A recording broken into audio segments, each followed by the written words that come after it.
we're here at the training ground. Obviously all the focus has been on the pitch at SJP, but just explain a little bit about what's been going on here at the training ground in the last few weeks as well.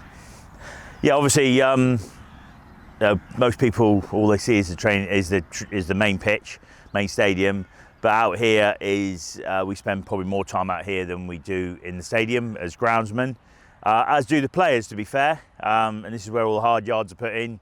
And you know, traditionally when the rain starts, although it's miles from it today, you know, if this ain't in reasonable condition, then you know, they've got to go in the AstroTurf, which, you know, we have the 3G, which is great, but they'd rather be on grass. So again, with a bit more money floating around, we managed to dip into the pot and spend a few pound out here as well. This is the pitch we took, which we saw pictures of earlier, beginning of April. We were able to get this one, and it has drainage under it, similar to the stadium, and so we put some more secondary drainage in, and as you can see, it's looking very green. We've still got a month to go, count down a month until they come back, and this is the first pitch they'll train on when they come back for pre-season, and yeah, we're really pleased. It's been overseeded, sanded, and there's lots of grass on it and something for us to work with. So probably in a couple of weeks we'll be starting to put lines on it and get a pitch on it, and there's other areas which we had as soon as the season finished, we were able to take over, and they've all been done as well. This one, funnily enough, was done when it was really dry, and it'd be really interesting to see how they react, because those guys were done last week when it was really wet, and we, you know, took a little bit of damage from the machines driving around loading the 150. In fact, there was about 170 ton of sand put on the other two pitches, and we were very lucky enough to do one of the other pitches, which is pitch 3, which primarily the academy use, and that we're trying to push to improve the surfaces for the academy as well as the senior team. So yeah, really strong investment out here, which, you know, we're hoping that we'll be able to continue with in years to come. Obviously you touched on it slightly there. There's 4 pitches here, and there's obviously one at the park, and they are all equally as important as each other, aren't they? Yeah, well, we got three full-size pitches the seniors train on. Obviously 2 are grass, one's is the Astro, so we're very lucky in that. Pitch 1 has got the barriers around it, and that's the go-to pitch for all the finishing, but we were given that a bit later, so that one will come back in later on. And then pitch 2 is where they put most of their time in, and then obviously there's the Astro, which is a full size, and then you drop down. Pitch 3 is sort of a 3/4, pitch 4 is a 3/4, which is here, and then you've got 2 small pitches here, which very rarely get used by the first team, but is very important in producing those first team players for years to come. So investment in the whole area rather than just 1 or 2 pitches is where we've started to branch out to, and hopefully it'll pay dividends, and we can justify spending you know, a reasonable amount of money here again at the end of next season. So obviously we've moved to pitch 1, Chaz, and I think you're going to show us, you've put some drainage lines in. How far away are we from this pitch being ready for some training and some games? Okay, right, so pitch 2 was done, say beginning of April, given to us early, so it comes back earlier. Pitch 1 was done a couple of weeks ago. And as you can see, if you look down, the sand lines are much more prevalent, and that sand line goes down 6 inches, and over the whole of this pitch, about 100 tons of sand went into these lines, and as you can see, most of it's gone in the drain line, and that interlinks with the drainage system below. So there's been a lot of investment over the years, and it's all about keeping the surface open, exactly the same as the stadium.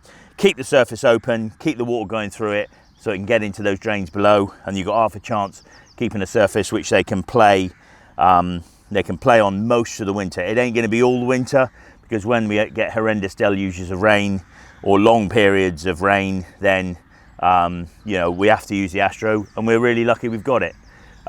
So this one's been done in the last couple of weeks, and it's growing through nicely. It's been overseeded, so all these lines have got new seed in them, and I would expect this time next week to see it much greener.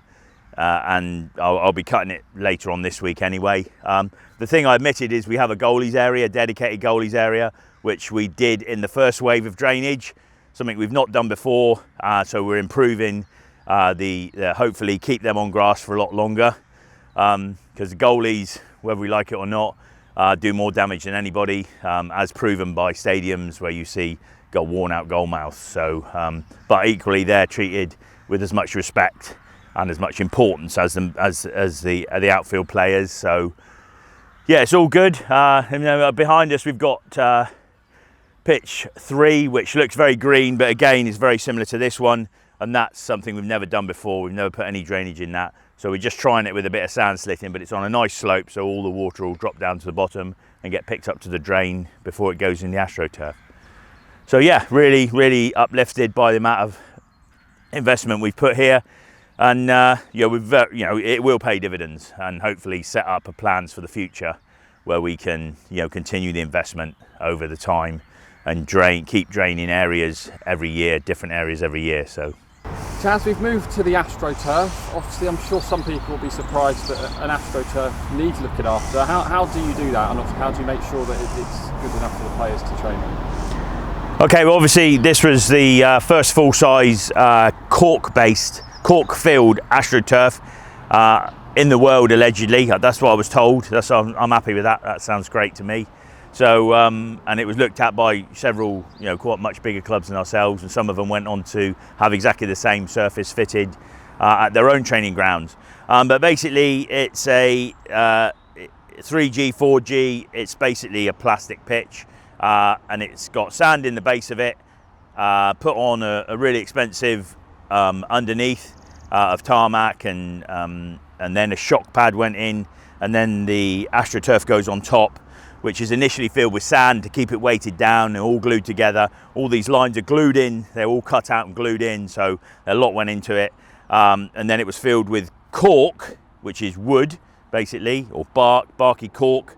And then rather than rubber, which there's huge question marks over the actual safety of the rubber. So that's why the club invested heavily in it. It has a knock-on effect that it's a bit more expensive to maintain. We basically have a system of brushes and little metal rakes which agitate the surface, pull the cork back up to the surface, and keep it from going too hard, so it feels as much like natural grass as possible, although it's completely unnatural because it's the same whether it's pretty much wet or dry. But it's up to a certain level. It's tested every 3 years by the FA approved testers, and we have to conform to certain criteria as far as bounce, depth of or length of grass, making sure there's no weeds around the edge, and making sure none of the lines have lifted out. And that was done last week, and the initial response coming back is good. So we will have a few remedials to do, a bit like an MOT on a car. Yeah, it was the guy when he arrived said it was good. He felt it was good. I mean, it's 5 years old now, so technically it's halfway through its life, or it could be, and it'll be testament to how much investment we've put in through the years, and how we've managed the wear on it as to how long we get it to last. I'll be really disappointed in 5 years' time if this has to come up. I'll be hoping to get a lot closer to 10 more years out of it. But I don't know enough about the surface long term, and I'm not sure if others do either, as to how long it will last. I'd like to think maybe the cork is a bit softer than rubber, although rubber is soft. It's a really man-made product, so maybe the cork will help it last a bit longer. But we have to keep topping up with cork, which is a very expensive commodity because it comes in huge 2 cubic meter bags, and they have to come from, I think it's Spain or Portugal, something like that, and it's not the easiest stuff to get hold of. But yeah, so basically once a week we give it what we call a scratch up, which we scratch and brush, and that flicks the cork back to the surface. And then once or twice a year, we have to put a decompacting machine, which we don't own one, so we hire one in, which goes in and actually really aggressively flicks the cork back out of the surface and decompacts it.